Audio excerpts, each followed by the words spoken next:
Look at that giant beast. Bigger than a dog. Oh yeah, by the way, these are carp here.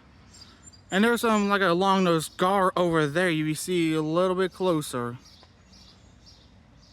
These fish, well, they're in the Elk River here, Glendon in West Virginia.